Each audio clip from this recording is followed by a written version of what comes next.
На днях предприниматели Амгинского улуса прошли обучение по сервису в индустрии гостеприимства и туризма. В течение дня для предпринимателей на примере показали и рассказали, что нужно сделать для того, чтобы заработать, на чем можно заработать и какие есть примеры в республике.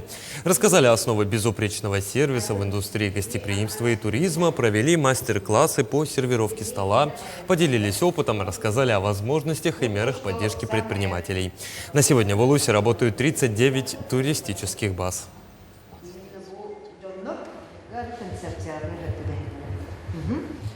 Научиться зарабатывать и на чем можно зарабатывать, да?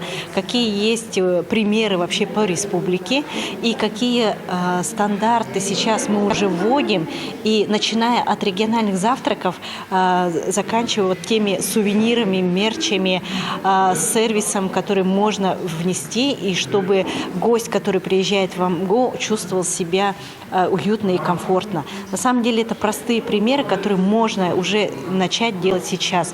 Следующий год будет очень активным в части туризма. Мы смотрим на тренды развития.